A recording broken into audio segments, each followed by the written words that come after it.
And welcome to the Dakota Housing Network. I'm Joe Sheehan, and with me today in the studio, my co-hosts Dave Floor, Greg Larson, and Jim Walsh. And Jim Walsh, our producer. Full house. We are produced. This just doesn't happen. Hey, there's at least one guy in here who knows what he's doing. Jim, as we speak, Jim is producing us. Yeah, this is, and it's like trying to direct raindrops. That's right. Or herd cats. Yep. Pushing string uphill. Anybody can do it. It's Jim. Today Walsh. is a very auspicious day. I just want you guys to know this. How did we auspicize it? Oh boy. In 1958, March 24th, Elvis Presley was officially inducted into the U.S. Army. And After yes.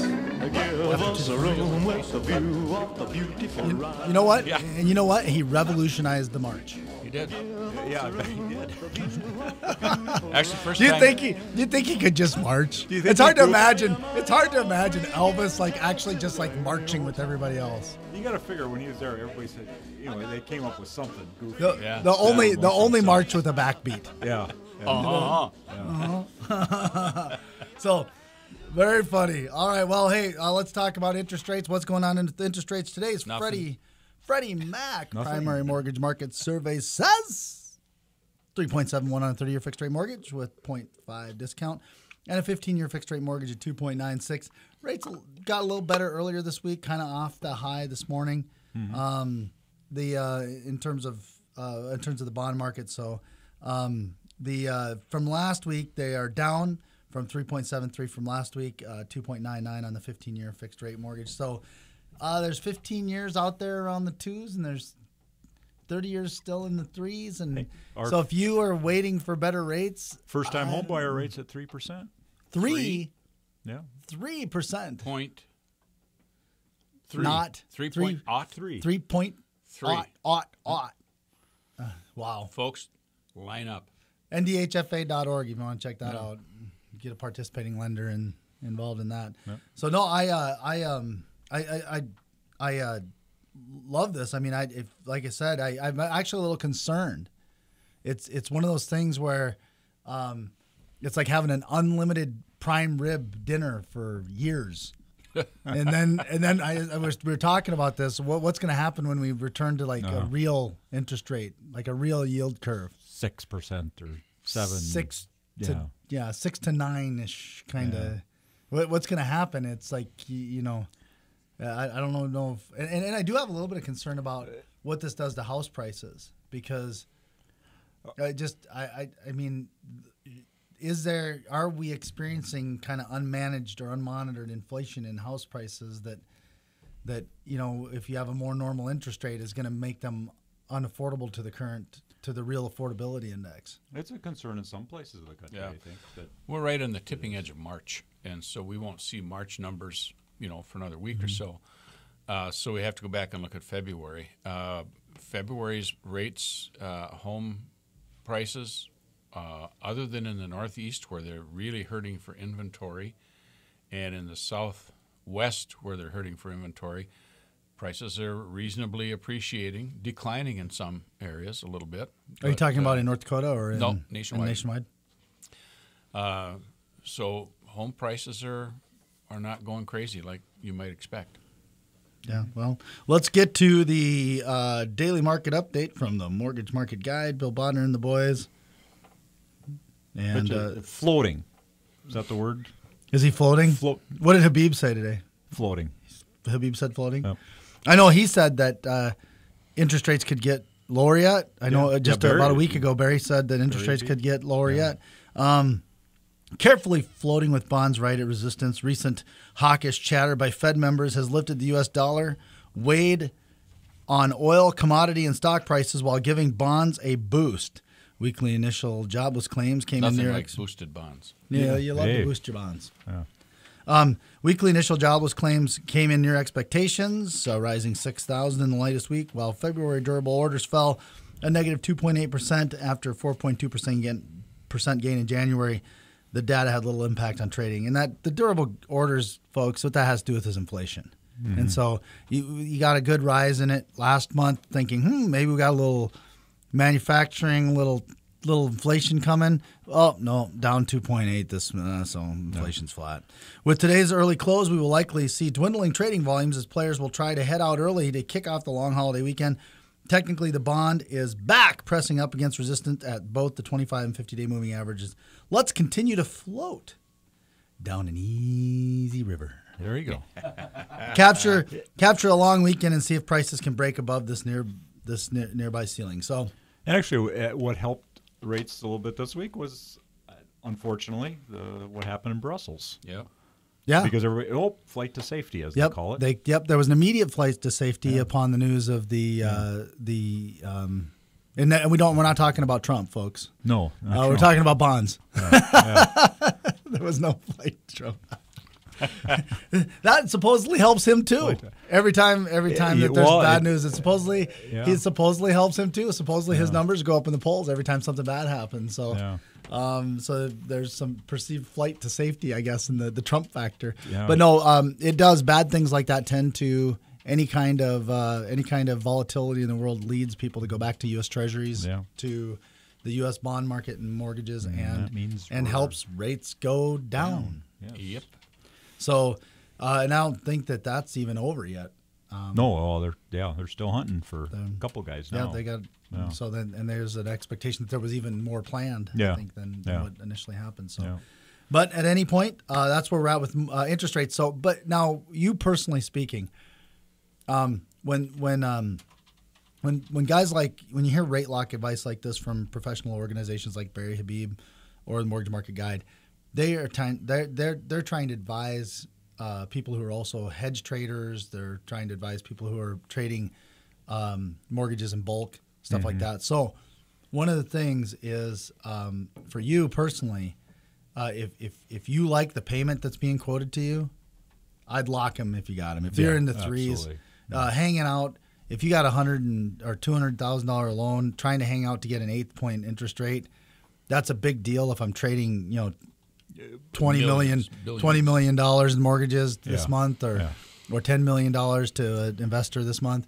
But if I'm just a homeowner and just working on my one little $200,000 loan, boy, I'll tell you what, if you got a rate in the threes on a 30-year fixed, or if you can nail the twos in a 15-year, I would say lock them if you got them. Frankly, for about the last how many years, it's really been as an individual, it's like, just go ahead and lock it. Yeah, if you like your payment, but because rates just haven't moved that much. There have been some bumps. When the markets recover, you've gone from 3.625 to 4.25 in a couple days. Yeah, and that does then affect you. I mean that's 0.5%. And that does make the difference of a $50 to $60, $70 bump in some payments.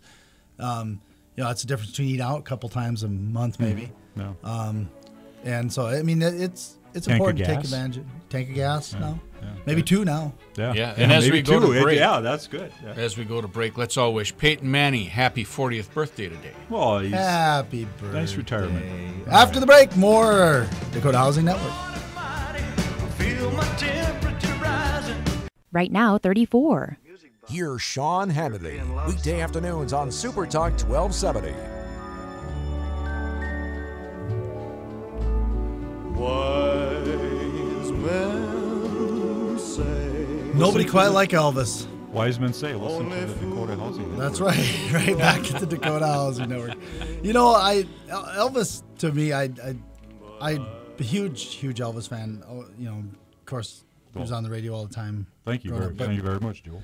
But I'm really a big fan of the early Elvis. I'm not even talking about the leather suit 69 comeback tour, whatever that was. The 50. I'm talking about the guy. Sun Records. I'm talking 50s. about King Creole. I'm talking about the guy who was who was singing the suggestive, just sultry, bluesy, the guy that they couldn't show below the waist. The lyrics before anybody even knew who he was. The guy that was on the streets just ripping that guitar. Before he was famous, on the verge of being famous, getting famous. Interesting. That bluesy, sultry, raw, sexy sound. I mean, it was almost not decent, but fun to listen to. It wasn't the words he said; it was the way he sang them. And Interesting you bring up King Creole. Yep. When we started this, we're saying I'm surprised that movie was allowed out. we're celebrating Just 'cause the way he Elvis's sang it. induction into the military. And I said he get 2 deferments. One, he got famous when he was still in high school, and so the first time they tried to draft him at age 18, he was still in high school as he toured around. The second deferment he got was at the request of the, I can't remember which film producer it was, but he was in the middle of filming King Creole. Hal Wallace. Hal Waldes. Hal Wallace. And they got him a 4-year deferment so he could finish the movie. And then Elvis said, no more, I'm going. Yeah. So he was the one that said, that's it, I'm going in. Yeah, I just that Elvis, I don't know what happened. I don't know if it was the Colonel. I don't know if it was his agents. I don't know if it was trying to make him more mainstream or make him friendlier to the public. But I'm not a Blue Hawaii Elvis fan. It almost like he became a commodity. And Well, that was always his complaint. yeah, and I think Dick Clark had a definitive comment on Elvis. He said, I wish he had done a better job of choosing his friends. yes. Yeah. That's it. which actually, if he would have just stuck with who he was, Yeah. that might have been the better thing. So anyway, you know who's not sexy in any way, shape, or form? Elliot Eisenberg. Elliot Eisenberg. And Elliot would freely admit that. These are the bow tie economists. The bow tie That's all you need economists. to know right there. Nothing sultry there. No. Elliot the pelvis. So, Greg, you got one of Elliot's. You let me just grab it here real quick. Elliot, Elliot- we quote Elliot all the time on here. Yeah, Elliot puts out every day a 70 words or less economic nugget is the best way to put it. Last night, he was talking about a mortgage equity withdrawal as a percentage of disposable personal income. I'm not even sure I can tell you what that is. Folks, it's people borrowing against the equity of their home. And it's an indicator of confidence in ability of the economy to maintain so they can pay this equity back. So it's people taking out a home equity loan or buy a doing car. cash out refinance. Yeah, and it's low interest stuff compared to some other things. So it peaked in 1985 at 6%. Then it declined, bottoming out at 0 in 1994. That doesn't mean people weren't doing it. It just means that people were building equity as much as they were taking it out. Then it reversed direction. It peaked at 9% during the 3 years ending June of 2006. What happened then? Well, something Easy to get money. Yeah, too easy. And the annual amount at that point was $900 billion. So 9% of the mortgages in the United States is $900 billion. That was when we had the 125% equity loans. Yes. That was when the mortgage business was only a $10 trillion industry. Yeah. Then it went into free fall, bottoming out at minus 8% in late 2010, and it's been steadily climbing ever since to where it's almost 0% again. Yeah, I'm not sure what that means, but it's an interesting What's thing. a percentage of Yeah, I know. what was it? Percentage of equity in home mortgages in the United States. Yeah, okay. I'll take a stab at it. If you follow the trends that they're talking about here, it's the ease of lending. Between you in '85 you had the Reagan recovery. I mean, you had, Yep. and so what happens is typically when you have a recovery, you have increase in equity, which there's never a lack of desire by the consumer to take money out of their home. Now, typically, you hope they're using it to put it back into the home, but sometimes it gets used to consolidate credit cards and pay for things like that, and so sometimes, but people accessing the equity in their home, it's the largest asset most people have. It's one of the biggest places they can turn to get large chunks of money.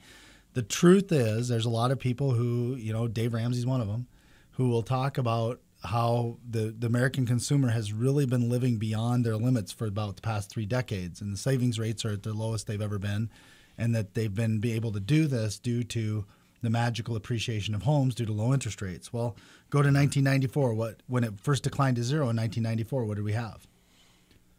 the recession. Yeah. Clinton recession, Yep. when they first got And- into office. And then it reversed at 9% in 2006. Now, did we have necessarily great economic times through 2006? We did. We had some pretty good ones. We had a Pretty surplus. good, late 90s. Surplus, yep. But we also had a liquidation, low interest rates, and a free-for-all in liquidity like we'd never seen before. Yeah. So you had actually, like Dave was talking about, you had people who were getting 25% more equity than their home was even worth. So if your home was worth $200,000, you could actually get You could actually get a loan for up to $250,000 of the house. We had stated appraisals where actually customers could walk in and say, well, it feels like my house is worth $300,000, and you could get a loan based on what you said your equity in your home was. So you have that. Well, what happens in June of 2006? June of 2006, some investors start getting out of the market. Some don't. Some actually increased their aggressiveness, but it became a lot trickier field to navigate. So it just stabilized. Probably went up a little bit, but then stabilized. And then, of course, in 2010, 2 years after the crash began, because it really began in 2008, came full-fledged in 2009, took 2 years for the dust to settle. You recalibrate this in 2010. You're in the middle of the foreclosure crisis, at the bottom of the foreclosure crisis. There's no equity there, so it's a -8. And in late, and it's been rising steadily since, finally back to 0. And you've just gotten into a place where finally North Dakota is not leading the way in home values anymore. Yeah, We're starting to see California, Arizona start where their average home price is actually above ours again. Folks, it is never good for a state of 700,000 people to lead the way in home values. No. And for nearly 4 to 5 years, we were in the top 5 to top 10 states of home values, depending on the year. And there were times, I think there was a time where we actually, our average home price was above the national average for about 4 years. Yeah. And that's not good. Yeah. That's not good. So what we're starting to see is that you're starting to see but look at that. We're in 2016 and you're just starting to see the recovery of lendable equity, both in terms of the values of home, but also access to the cash. It's still a little difficult to get access to the cash because now I think the highest I've ever seen anybody get any cash out is 90%. And that's usually with a home equity loan. On a first mortgage, it's 85%. And they're doing appraisals are being done on all those. As you stated before, stated appraisals, that's not they don't do those anymore. And it's all appraisals across the board. And, which makes a difference. Yeah. Let's take a look then, when we're talking about this, about it's not good for North Dakota to lead the average housing price, clearly because of the population and also because of income. You know, we have a good income. Yeah, it means one of two. It means one of two folks making things. more somewhere else. It's bad either way because it either means the rest of the country is depressed or it means we're too high. I mean, we're in a balloon or the rest of the country's really bad. I mean, it's not good either way. So in this case, the rest of the country was really bad. Yeah. And we were probably Especially doing a where little better than we should. Yeah. So what we're seeing now is that home prices are, let's say, returning to normal in North Dakota. You're hearing talk about houses, the market falling and the value of homes is collapsing. And something happened in another town north of us that we won't talk about. Its initials are Minot. Its initials? They had a Okay. I'll figure that out we'll later. probably have to pick this up, as we go along. But they had a report that came out that said homes were like worth 50% what they used to be. Now, that wasn't true, but it was heard. And what that spurred is a lot of people did some panicking. I know that the city and the county both got calls. People wanted their houses reappraised. They're paying too much taxes. Sure. It's only worth half what they say it is. Yeah. And it caused quite a deal. And it took a little bit to kind of turn that around and give people the true facts. And the fact is that homes are not falling. There are a couple of price ranges where they're falling somewhat, but the average Joe home buyer, you and me, all of us, our houses are appreciating at a nice, safe 2 to 3%. The money is there, the homes are good, the market is sound. And we're all looking and kind of glad that the rest of the nation is catching up to us. You know, when we talk about those housing affordability indexes. Yeah, let's bring that back after the break here as we go out to a little bit of Elvis Presley, King Creole. Right now, 34. Dave Ramsey is heard here. Super Talk 1270. Little sister, don't you? This is what I'm talking about. There you go. Yeah. This is where, and when he sang this live, not recorded, it was just not about decent almost. You know, just not, like I said, had nothing to do with the words he was singing, just had to do it the way he was singing them. Anyway, so and you know what, the thing about it is that that's almost more entertaining and more I don't know what you want to call it, livacious than it is when it's implied. Yeah. Than it is Miley Cyrus. You know, where it's right in front of you. I mean, it's almost yeah. I mean, Miley Cyrus is no Elvis.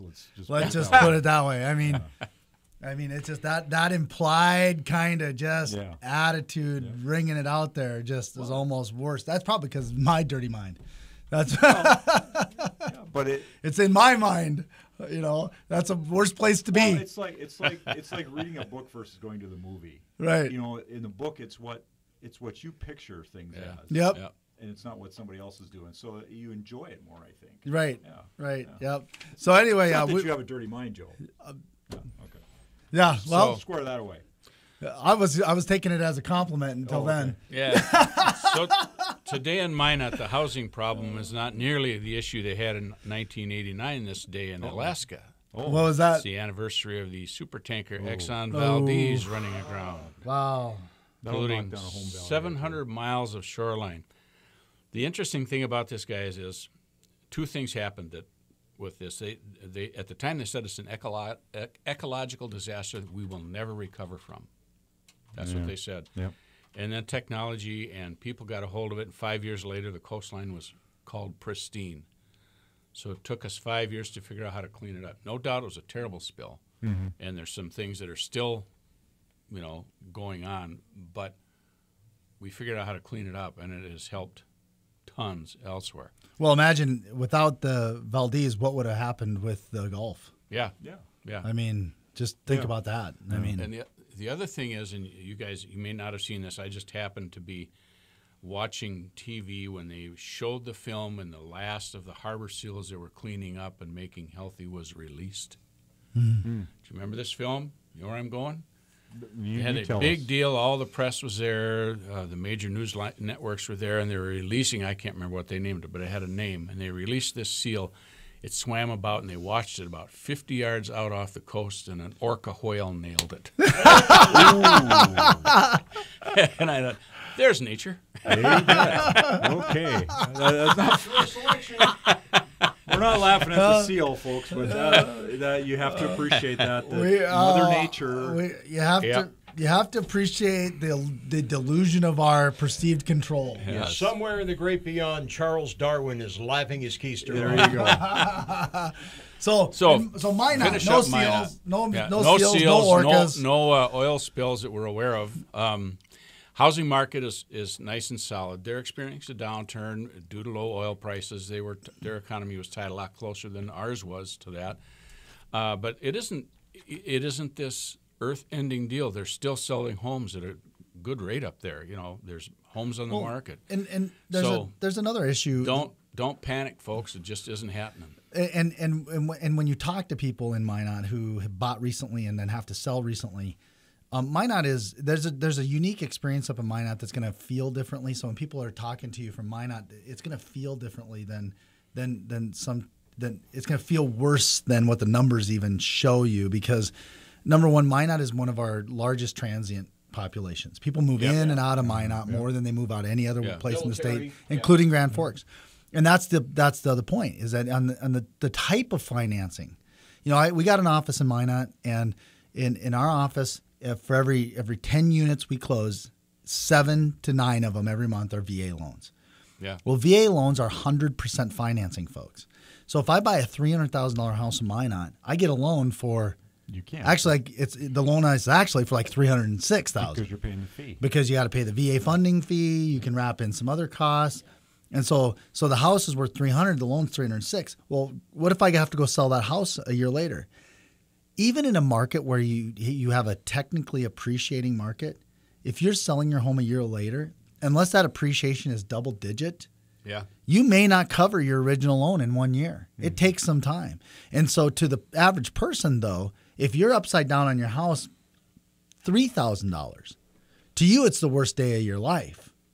You know what I mean? So how's it going? Well, the market's gone to hell up here. You know, I got them $3,000 upside down on my loan, compared to selling. I've got to pay the realtor now.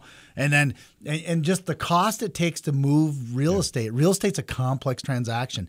I was talking to somebody through this the other day. By the time you get done doing a real estate transaction, there are probably as many as 30 people who have touched that file between the appraisers, the title company, the lender, the realtors, the attorney, by the time you get through it, you have as many as 30 people who've probably touched that file. Mm-hmm. It's expensive to move real estate. It really is. I'm not saying it's not a good value, but it's a large dollar amount. Mm-hmm. And so when you get done with all that, I mean, if you're at 100% financing and you're trying to move property up there, what it's going to feel like when you're talking to the anecdotal story of the average consumer who maybe bought a year to 3 years ago and now they need to move again, or they need to sell their home, or they lost their job and they need to sell their home, you're going to have a painful story. I mean, it's going to feel painful, even though, in a market like this where we have a little higher average down. If I put $40,000 down and I got to lose $10,000 on the sale, that hurts, but it's not out of my pocket. Right. It doesn't feel as bad, So just kind of talking about Minot a little bit more, just kind of giving you some perspective on that home buying market. Because of the flood in 2011, it's even a lot of the people they can't get a break. Well, a lot of the people, they had their house damaged, and the flood went outside the floodplain, so you had a lot of people who didn't have flood insurance, and their only route to get their home rebuilt in a lot of cases was taking out an SBA loan. Yep. The SBA has their disaster assistance loans, and that is added on top of the mortgage they may have already had with somebody else. So then they've got, $200,000 against this house that was originally maybe $125,000 before the flood. Now, after the flood, because of the pressure of the oil prices, they caught up. The values went up, and they were fine. But now, if they've dropped even a little bit below that, that person looks at it and they see, well, I'm $25,000 underwater here. Yeah. And so that causes some. And the reality is, the related pain in the story, and I'm not saying it's not real pain. I'm just saying it probably isn't reflected by the numbers. Right. The way people sometimes feel out there. The reality in Minot, it's a dynamic town. It just because of all the things we said, they've got a lot of stuff going for them. But the reality is also it takes an average of 10 years to recover from a major flood. Yeah. Well, they're 5 years into it. Grand Forks took 12 years, really solidly. Yeah. So they're halfway through this. So they have all that, which makes them a little more economically sensitive. But look at the town. My gosh, they had their high school is great. I mean, you can't think of a sport where Minot isn't at the top of Class B and Class A. Yeah, Class B and Class A. You can't think of a political issue that they're not on top of, that they don't have leadership in. Mm-hmm. So it's a great town, and it's going to continue to be great. Mm-hmm. It's a shame that one bad report can cause such a turmoil. And fortunately, that's over. People catch on. Yeah. But the elephant in the room for Minot always is the base. Yeah, that really is that's the elephant in the room, is the security of the base, which right now appears secure. But the reality of the city of Minot, the magic in that city is the base. Mm-hmm. And that's always the elephant, the worry in the room. Is what happens if something happens. Well, remember a couple of years ago when there was scuttlebutt about some bases around the region closing up shop, and I would imagine the shockwaves, God. Oh yeah, Grand Forks and Minot both face that. Yep, every time that there's a conversation about it, so that's the elephant in the room. But I think you're right. I think that relatively there's the perception that there's an issue in Minot is a bigger issue than the real numbers are bearing out. Yeah. So. we're gonna counter that report. All right, That's our professional good. opinion. There we go. So before we jump into something real serious, we should make note that in 1605, Queen Elizabeth died this day. Queen Elizabeth I. Long live the. So I read about it. Just interestingly, she reigned for 44 years. She was the daughter of Henry VIII and Anne Boleyn. So she's and she had a half sister, Mary, who actually took the throne when Henry VIII died. Mary, Queen of Scots. There you go. She And didn't fare so well, did she? no, she was Catholic. Elizabeth was Protestant, and they fought so hard that Mary actually threw Elizabeth in the Tower of London for almost 3 years. And when Mary got sick, was when she actually, it was like 6 months, she got out of the tower and she became queen. Yeah. And then she was considered one of the best monarchs they've had in any history. Didn't Mary kind of lose her head over the whole affair? No, she died she was going to, but she died of pneumonia, I think, consumption. She had some. She had some. I think her mother and her stepmother. Lost their head. Yeah, And there was. So Queen Elizabeth now, what number is she? She's the 2. She's the 2. So there hasn't been another one in Nope. between. For long time. Yeah. 1605 was the first one. Yep. And then also, just quick, because this I think is just great. It has to do with U.S. and Cuba. Today, March 24th, in 1977, Jimmy Carter entered into direct negotiations with Fidel Castro in a not well-known negotiation over fishing rights. Castro kept extending his you got a 12-mile border, and all of a sudden it was 24, and all of a sudden it was almost at Key West. Okay. You can't fish there. It's our waters. Yeah. After the break, we'll be back because we want our mackerels. Yeah, we want that's our right. mackerels from Cuba, and we will get our mackerels. The island of Cuba. That's right. Yep. So anyway, after the break. they made an agreement, and Cuba never adhered to it. And after Ronald Reagan became president, there was still a Democrat Congress, and they killed the treaty. So after this, Dave's going to talk about property taxes. We got Okay, then. something on national property taxes. It was a kiss. Oh, what a kiss it was. It really was such a kiss. Right now, 39. The Red River Farm Network. Ag News is here on Super Talk 1270.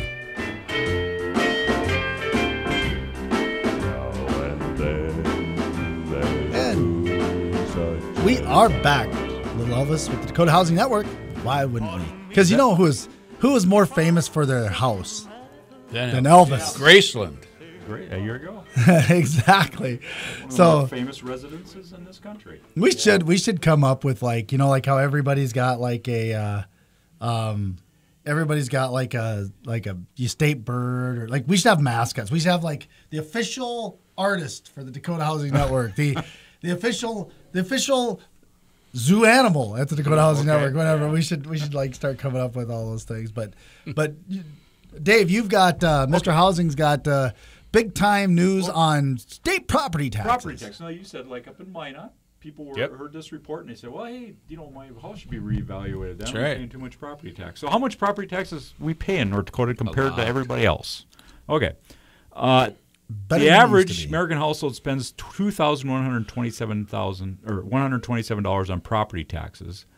And in addition, residents of the 27 states that have vehicle property taxes shell out another $412. Luckily, we don't have that in North Dakota. Okay. Now, the National Tax Lien Association says, no surprise, there are roughly $11.8 billion in property taxes go unpaid each year at that level, right? Okay, so where does North Dakota rank? Okay. The number one state, if you want to live in a state that has very little property tax, Hawaii is number one. Effective real estate tax rate, 0.28. Wow. Now, the downside in Hawaii is the state median home value is $504,000. Okay, so annual taxes paid on a state median value house, $1,405. Hawaii also, by the way, has one of the lowest percentages of home ownerships of any state. Yes, because of $500,000 value. rental Yeah. property there. Okay, North Dakota, we are ranked 34, which is not particularly good. We're on the bottom third of, and we pay, our effective real estate tax rate is 1.22%. On a medium home value, we pay an average is $1,700 $734. We're better in South Dakota. There it's 36. They pay an effective rate of 1.36. And Wyoming, they're ranked 8th, tied for 8th, 0.62. Montana is 21st, 0.87. You definitely don't want to move to New Jersey. No. That's where Pennsylvania. My sister lives there. They pay 2.29%, and on an average home value there, median home value there, they pay $7,335,000 in property taxes. I think my sister's, that's about what they pay out there. Yeah. They are moving to Pennsylvania, which doesn't really a whole lot better. Pennsylvania, where are they? They're 1.51 next door, so they're going to improve their lot a little bit by moving to Pennsylvania. They'll get to pay a transfer to you. And they have the transfer tax in both states. Yes. So might get a double whammy depending upon how it's set up. Okay, but that's a recent improvement. We were worse than that. Yep. We were. In terms of the being higher until the state came in with utilizing some of the oil revenues to lower property taxes for funding schools. Because prior to that, we were, I think, closer to the top 10. Top 10. In terms of highest property taxes. This past session, they not only paid down school taxes, which is part of your property tax, they also paid down the property tax to the counties to the tune of almost $1 billion. So so that'll be interesting to see what happens the next session with all of that. Yes, I'm sure. Yeah. So I know what they're saying. We'll see what reality says. Exactly. Now, along that line, would determine whether how much property tax you want to pay. Should you buy a home closer to Walmart or to Target? Target. As a real estate agent, what do you think? I'm going for Target. Well, it depends on what you're looking for. I like the salsa there. Yeah. Okay. All right. Well, there you go. That's I like the Archer Farm salsa. Okay, there you go. Okay. Well, problem solved. Okay. I would say you're going to pay more taxes, but you want to be closer to a school or a church because that's where homes appreciate better. Okay. Well, here's what they found on choice was Housing Target or Wire. Walmart. Realty Track did this analysis. I wonder who proposed this one. They looked at home values and property taxes for 17 million homes in 1,944 zip codes, so a pretty extensive place. They compared it whether there was one Walmart and no Target stores, or at least one Target and no Walmart stores. The winner, Target. Ta-da! But it also came at a higher cost.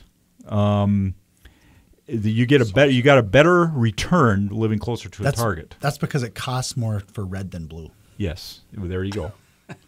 Homeowners near a Target paid an average of $7,000 in property taxes, which is a whopping 123% more than the $3,100 average for homeowners near a Walmart. Homes near a Target have a 72% higher value, $307,000 compared to Walmart $178,000. So anyway, that depends upon what you're looking for. Well, good luck getting a house close to Target. Yeah. In Bismarck, you can get closer to Walmart. Absolutely. Actually, the North Walmart, you for sure can. I'm not so sure about the South Walmart, too. Well, there'd be towns. South Bismarck would be pretty close to Target. And Lincoln is close to Walmart. Is close to South Walmart. What is? Lincoln. Yeah, Lincoln. Yeah.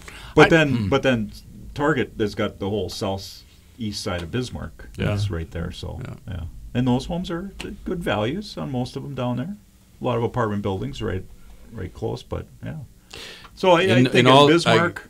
I'm curious why the question was asked, because I have to tell you honestly, in all the years I've been in real estate, I have never had anyone ask me for a nice home by a Walmart. Yeah, or a Target. For that. But now the North Walmart, there are nice homes by the North Walmart. Yes, there are. But you know what's so funny about that, though, is that it does matter, because you look at the development in Mandan since the Walmart was on Mandan. Exactly. And in fact, we moved from Mandan to Bismarck due to amenities because we had little children.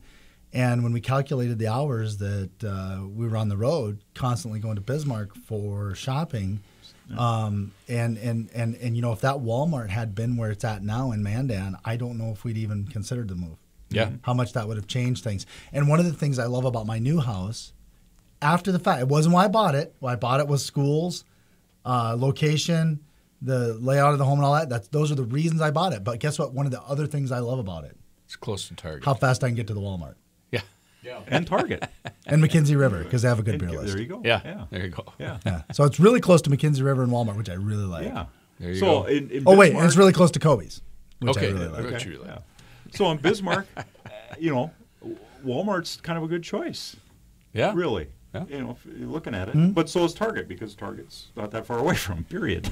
Yeah. Never had anybody ask that, though. No, and, Yep. a place But it like, makes sense.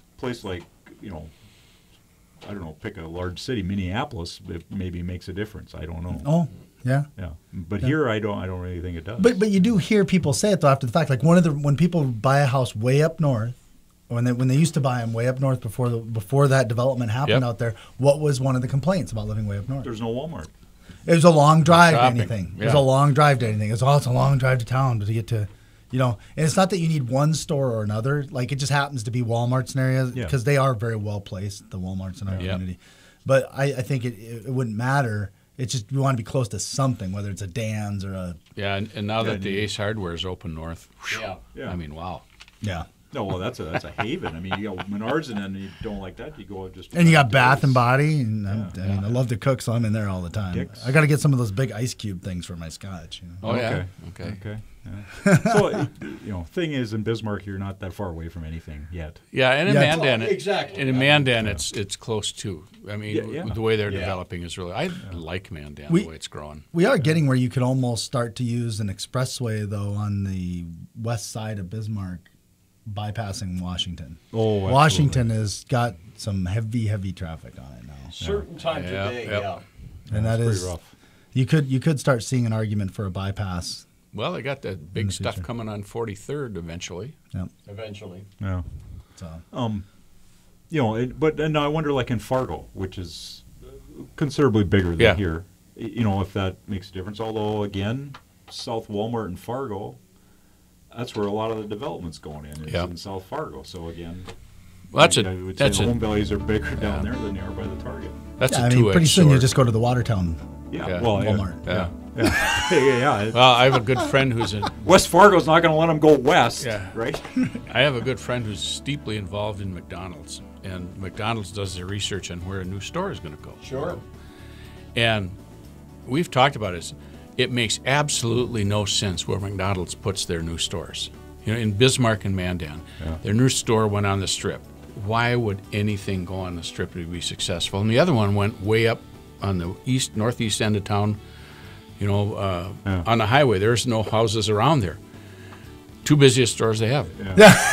All right. National Guard and nothing else down there. We'll be back next week. We don't. Who's here? Somebody's here. Somebody will be here. Yeah. Okay. At the Dakota Housing Network. Jim will be here. There's something to say. April Maybe. 7th, we'll have Frank. There we go. All right. All right, have a good one, folks.